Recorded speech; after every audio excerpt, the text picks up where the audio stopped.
자, 이론시험 1번 문제입니다. 질적 특성, 재무 정보가 좋아지려면 이러한 특성들을 갖추고 있어야 된다. 목적 적합성이 있었고 신뢰성이 있었죠. 네모 박스가 뭘까? 목적과 관련이 있어야 된다. 목적 적합성이죠. 그렇죠? 네, 정답은 2번이겠네. 굉장히 쉬웠던 문제였습니다. 목적 적합성의 하부 속성에는 뭐가 있었죠? 예측가치, 피드백가치, 적시성이 있었죠. 자, 이론시험 2번 문제입니다. 재고자산 감모 손실이 나왔습니다. 재고자산 감모 손실 수량이 줄어들었다라는 것이죠. 네, 재고자산 감모 손실이 발생을 했대요. 그러면 매출총익 마진에 어떠한 영향을 미치게 되는가? 따라서 상품티 그려보시면요. 네, 기말에 창고에 남아 있어야 되는데 수량이 줄어들었다는 것이죠. 그렇죠?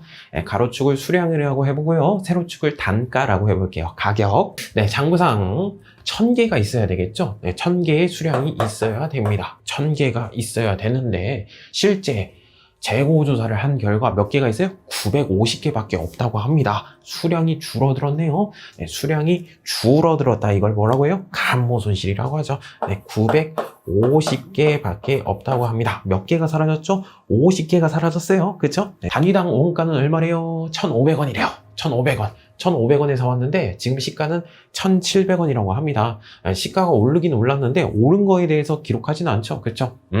얼마 주고 사왔어요? 1,500원 주고 사왔어요. 단가 1,500원입니다. 그럼 요거 계산을 해주시면 되겠네. 요 네모 박스가 뭐예요?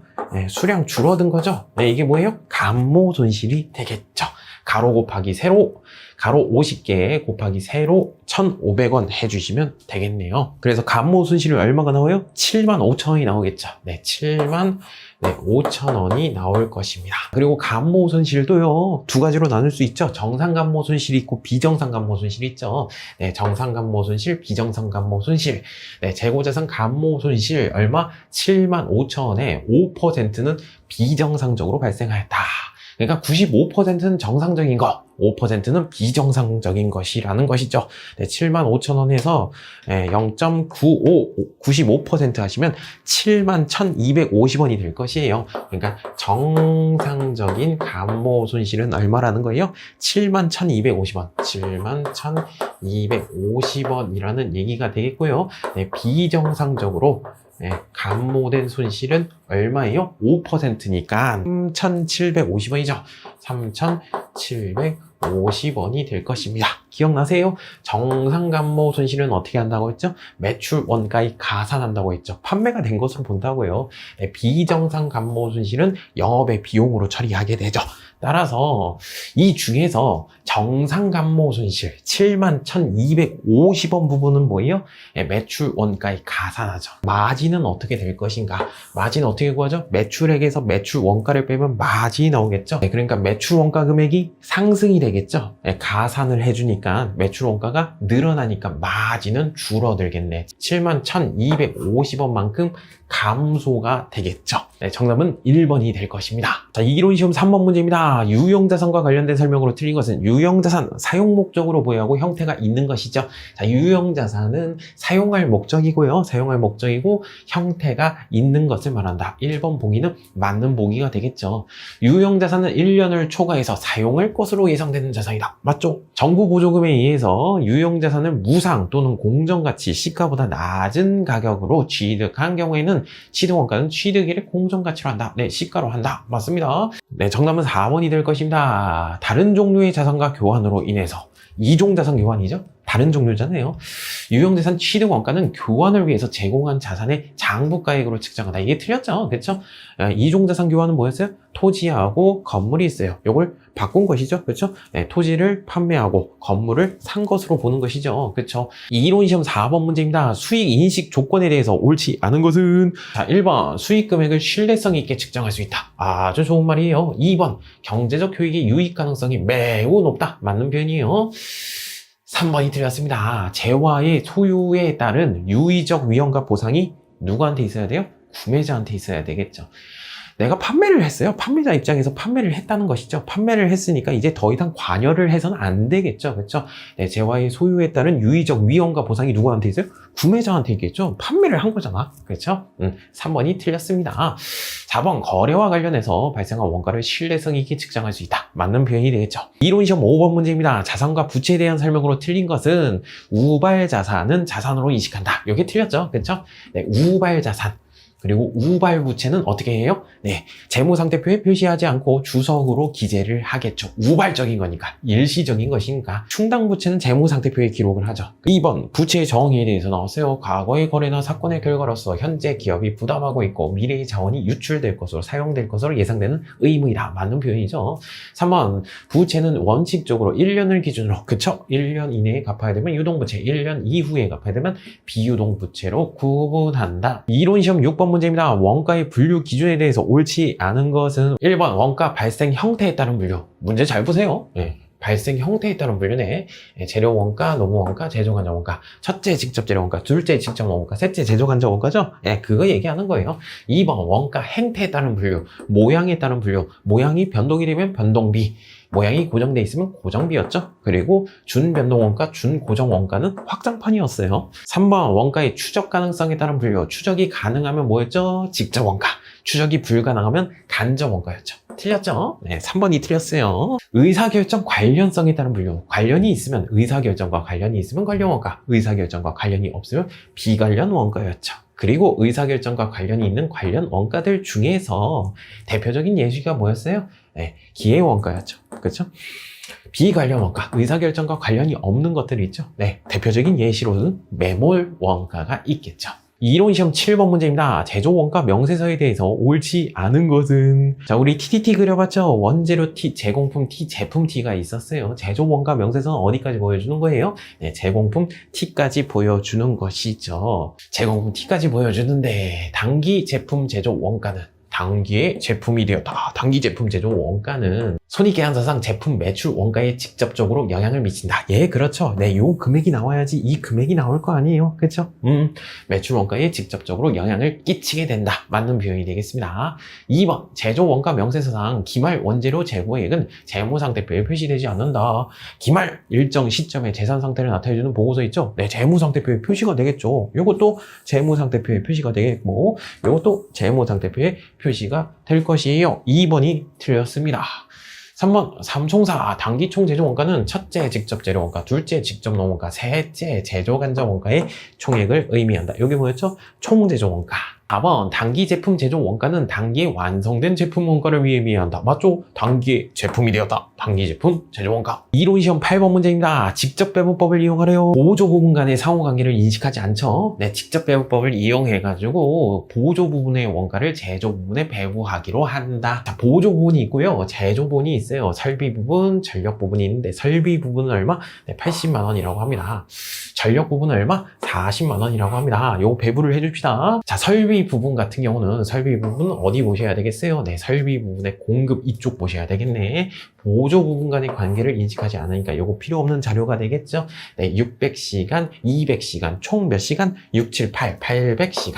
자, 설비 부분 80만 원 어떻게? 네, 이렇게 배분을 해주시면 되겠네요. 전체 얼마? 600시간, 200시간, 800시간 분의 800시간 분의 600시간만큼 나눠주시면 되겠죠. 이렇게 계산을 해주시면 되겠고, 전체 얼마? 네, 800시간 분의 800시간 분의 200시간 이렇게 배분을 해주시면 되겠죠. 자, 배분해 봅시다. 80만원 곱하기 600 나누기 800을 하게 되면 얼마? 60만원 배분해 주시면 되겠네. 이 중에서 60만원만큼 배분을 해주시면 되겠네요. 그쵸? 여기서 요거 배분해 봅시다. 80만원 곱하기 200시간 나누기 800시간 해주시면 얼마? 20만원이 되겠네. 그쵸? 배분을 했습니다. 80만원을 어떻게? 60만원, 20만원 배분해가지고 여기 사라졌죠. 그쵸? 자, 전력 부분 배부해 봅시다. 40만 원 가지고 네, 전력 부분 공급 쪽 보시면 되겠죠. 네, 보조 공간의 관계를 인식하지 않으니까 필요 없는 자료가 되겠고 500kW, 500kW, 1000kW네요. 자, 배부해보죠. 40만 원을 어떻게 배부해주면 될까? 이렇게 배부를 해주면 되는데 어떻게 1000kW 전체 1000kW 중에 1000kW 중에 몇 kW? 네, 500kW 이렇게 배부를 해주시면 되겠네요. 마찬가지죠. 전체 1000kW 중에 1000kW 중에 500kW 이렇게 배부를 해주시면 되겠네요. 계산 안 해봐도 20만 원인 거 알 수 있겠죠. 네, 20만 원 배부를 해주고 20만 원 배부해 주시면 되겠네. 그쵸?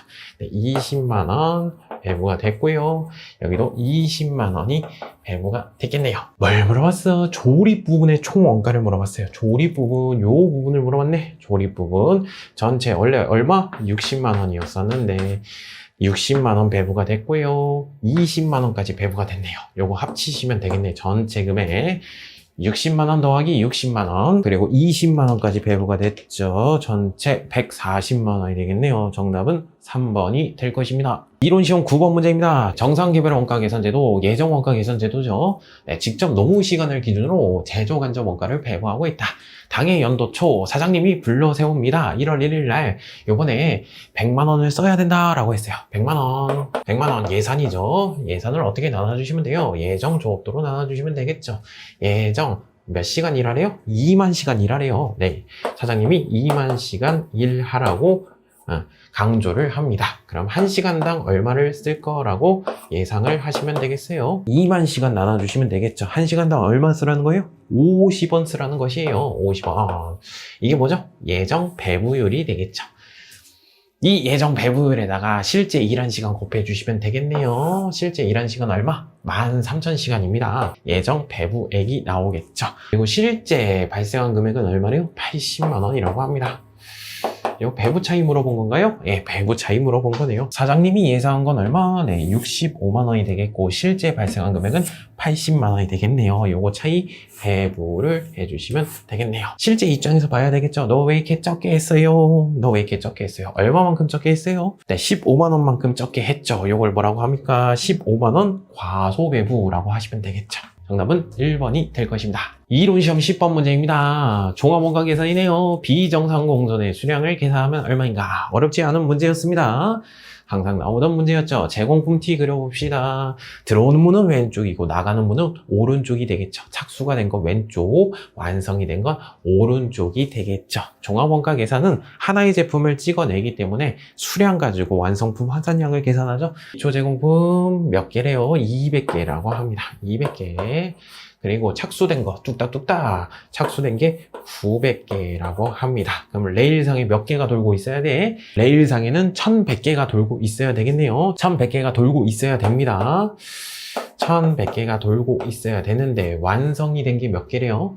완성이 된 건 모르겠고요. 네, 기말에 아직 완성이 안 된 게 몇 개? 120개가 있대요. 120개. 그럼 나머지 완성이 된 거겠네. 근데 보니까 공손이 있네요. 불량품이 있구나. 네, 공손 불량품이 몇 개래요? 80개가 있습니다. 나머지는 완성이 됐겠네. 1100개가 레일상에 돌고 있어야 되고요. 120개가 완성이 안 됐고 80개가 불량품이래요. 그럼 900개가 완성이 됐다는 것이죠. 완성된 게 몇 개? 네, 900개가 되겠네요. 불량품 몇 개? 80개가 있는데 정산공소는 정상공소하고 비정상공소는 나눌 수 있죠. 네, 정상공소는 완성품 수량의 8%로 가정한다 라고 되어 있죠. 네, 공소는 두 가지로 나눌 수가 있죠.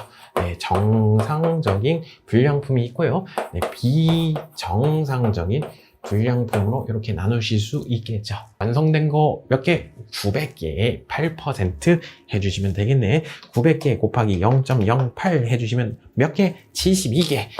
72개가 정상적으로 불량품이 될 것이고 그리고 몇 개? 8개가 비정상적인 불량품이 될 것이네. 80개를 이렇게 나눌 수가 있겠죠. 뭘 구하라고 했어? 비정상 공손의 수량을 구하라고 했어요. 정답은 4번이 되겠죠. 이론시험 11번 문제입니다. 간이과세자에 대한 설명으로 틀린 것은 간이과세자는 소규모 사업자이죠. 네, 법인 사업자는 간이과세자가 될 수 없다. 그죠? 규모가 있기 때문에 간이과세자가 될 수가 없습니다. 맞는 표현이 되겠고, 간이과세자는 의제매입세 공제를 받을 수 있다? 없다고 했었죠. 네, 의제매입세 공제 받을 수 없습니다. 옛날 규정에 의하면 받을 수 있는데요. 네, 지금 규정에 의하면 받을 수가 없습니다. 3번, 간이과세자는 공급대가를 과세 표준으로 한다. 네, 소규모 사업자다 보니까 부가세가 포함된 금액, 소비자한테 판매한 거 있죠? 네, 공급대가에다가 어떻게 해줘요? 10% 곱해준 다음에 업종별 부가가치율을 계산을 하겠죠. 공급대가 과세 표준이 맞고요. 4번, 간이과세자는 영세율을 적용받을 수 있죠. 네, 그렇죠. 수출에 대해서 0% 세금 적용받을 수 있으나 납부세액을 초과하더라도, 공제세액이 납부세액을 초과하더라도 환급받을 수 있느냐? 환급받을 수 없죠. 이론시험 12번 문제입니다. 공급시기에 대한 설명으로 옳지 않은 것은 많이 나오죠. 상당히 장기할부 판매, 완성도 기준 지급, 중간 지급 조건부, 대가의 각 부분을 받기로 한때 맞죠? 수출의 경우에는요, 선적일이었죠. 그렇죠? 무인자동 판매기는 뭐예요? 현금을 인취하는데, 현금을 꺼내가는데, 그때 공급 시기로 본다고 했었죠. 3번이 틀렸네요. 이론시험 13번 문제입니다. 면세 대상이 아닌 것은 세금을 면제해주겠다. 서민들을 위한 정책. 서민들이 할 수 없는 것은, 그렇죠? 과세인 것을 묻고 있어요. 정답은 2번이 되겠죠. 서민들은 고속철도 탈 수 없습니다. 그렇죠? 또 뭐가 있었죠? 우등 고속버스, 전세버스, 택시 뭐 이런 것들이 있었죠. 이거 부자들만 탈 수 있는 거였어요. 네, 서민들을 위한 정책, 서민들의 주택과 관련된 정책은 면세 대상이었죠. 그리고 서민들은 뭘 떼야 돼요? 연탄을 떼야 됩니다. 그리고 서민들도 보험은 들어야 되겠죠. 네, 보험 융역, 네, 면세에 해당이 되겠습니다. 이론시험 14번 문제입니다. 소득세법상 인적 공제에 대한 설명으로 옳은 것은 기본공제 판정함에 있어서 소득금액 100만 원 이하여야 되죠. 그렇죠? 소득금액 100만 원 이하인데 이 소득금액이라는 것은요, 2배사 근년기 종합소득금액, 양도소득금액, 퇴직소득금액을 합계해가지고 판단한다. 맞는 표현이 되겠죠. 보기 2번, 배우자가 없는 거주자, 배우자가 없대요. 배우자가 없으면 자녀가 있대요. 한부모 공제를 받을 수가 있겠죠. 그쵸? 2번 틀린 내용입니다. 3번, 형제 자매의 배우자는 공제 대상 부양가족에 포함한다? 아니죠. 어디까지 된다고 했어요? 형제 자매 딱 거기까지 된다고 했죠. 옆으로 뻗어나가는 건 형제 자매까지, 위로 올라가는 거 직계존속, 아래로 내려가는 거 직계비속은 다 된다고 했어요. 따라서 3번이 틀린 내용이 되겠고요. 4번, 부양기간이 1년 미만인 부양가족에 대해서는 인적공제는 월할 계산한다. 들렸죠? 종료일을 기준으로 한다고 했죠. 그렇죠? 이론시험 15번 문제입니다. 소득세법상 근로소득에 해당되지 않는 것은 회사에서 받는 모든 것들 다 근로소득으로 봐가지고 내 총급여에다가 집어넣어 주라고 했죠. 그리고 예외가 있었죠. 예외. 4번이 틀렸죠. 그렇죠? 임원이 아닌 종업원 근로자가 중소기업에서 주택구입에 소요되는 자금을 저리 또는 무상으로 받음으로써 얻는 이익은, 네, 요거는 과세 대상이 아니었죠. 그쵸? 비과세 대상이었죠. 집어넣으면 안 된다고 했어요. 회사에서 받는 모든 것들 다 과세였죠. 그쵸? 예외적인 상황이 있었죠. 네, 정답은 4번이 될 것입니다.